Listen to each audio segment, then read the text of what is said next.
Can you really separate art from the artist? Few figures ignite this debate more fiercely than Leni Riefenstahl, whose dazzling filmmaking talents are forever entwined with her role as the foremost propagandist for the Nazi regime. But here's where it gets controversial. Should her artistic genius overshadow the dark legacy of her work, or does the specter of Nazi ideology forever taint her films? That's the thorny question raised anew by Andres Veiel's latest documentary, now captivating audiences in New York City and soon to arrive in Los Angeles. Back in 1975, critic Susan Sontag examined Riefenstahl's complex reputation, describing how liberal societies, especially when it comes to artists, gradually airbrush past scandals until they seem almost irrelevant. According to Sontag, our ever-turning cultural wheel can eventually recast even the most notorious figures, allowing people to admire Riefenstahl's celebrated works, like Triumph of the Will and Olympia, as masterpieces of cinematic beauty, divorced from their troubling context as tools of Nazi propaganda. Sontag originally argued that Riefenstahl's creative brilliance put her above politics, claiming that the artistry in her films was so rich, so neutral, that it made the Nazi content merely secondary. But later, Sontag flipped her stance, warning us not to ignore the malignant power of seductive fascist aesthetics. And this is the part most people miss. Even the pure, entrancing style of a film can't be separated from the darker motives behind its creation. Riefenstahl's story is loaded with contradictions and paradoxes, challenging us to confront the uncomfortable intersections of creativity, ideology, and ethical responsibility. Consider Ray Miller's landmark 1993 documentary, The Wonderful, Horrible Life of Leni Riefenstahl, which paints a complex, cubist portrait of a woman whose fierce charisma and evasive self-narration seem designed to dodge difficult questions. Is she a pioneering female filmmaker or a willing accomplice to evil?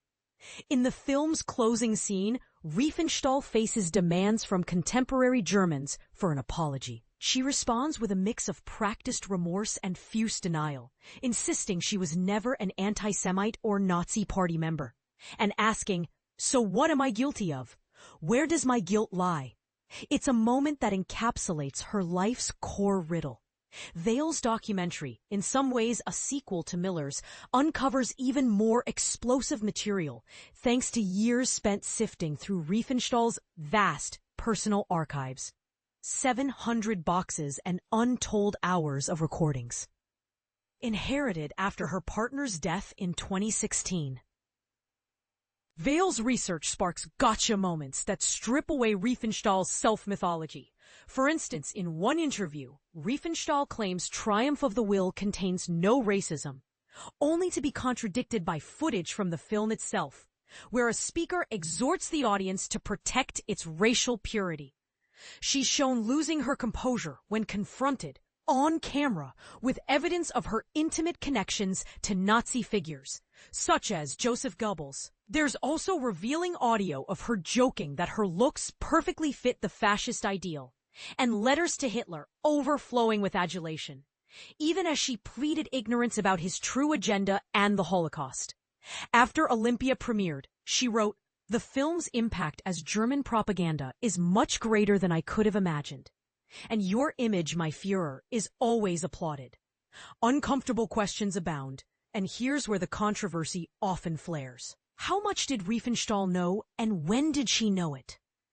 Perhaps the documentary's most shocking revelation is a letter describing Riefenstahl's unwitting involvement in a massacre of Jews during the Nazi invasion of Poland, a story disputed by Riefenstahl herself, whose memoirs often feature shifting, self-serving versions of events.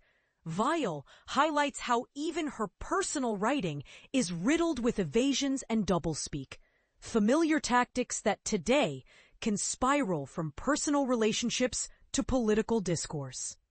Riefenstahl's endless rewrites of her own history suggest a woman desperate to control her narrative, blurring the line between denial and deception. Adding further nuance and sparking vigorous debate, the documentary doesn't shy away from Riefenstahl's experiences as a victim. Handwritten drafts describe her youthful rape, which she tells unwaveringly. Other accounts detail similar assaults, including one attributed to Goebbels.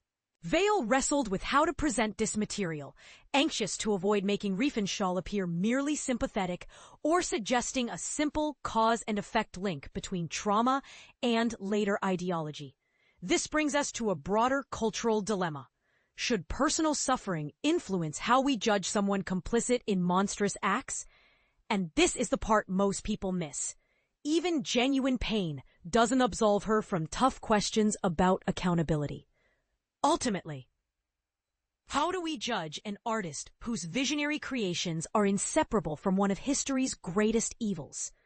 The documentary notes that charges against Riefenstahl, her role as the Nazi directress, have long been public. Yet fresh urgency comes from revisiting her story in the context of resurgent debates about complicity, aesthetics, and power. Veiel's work pushes us to ask whether things could ever have unfolded differently for a woman of such intense ambition, talent, and psychological complexity. And here's the final inconvenient truth. Riefenstahl's assertion that most Germans shared her desire for a restored national pride, captivated by fantasies of beauty, order, and belonging, can't be entirely dismissed. This collective yearning for transcendence and belonging, as much as any personal failing, forms the haunting context in which her artistic genius was wielded. Yet it is this very backdrop that condemns her most. So what do you think? Should we ever truly separate art from the artist? Or does the origin inevitably infect the appreciation? Was Riefenstahl a tragic figure blinded by circumstance, or an unrepentant enabler of evil? Drop your opinions below. Let's unpack this tangled story together. Do you agree or disagree with Veiel's approach? Where does your judgment fall on the moral reckoning of controversial genius?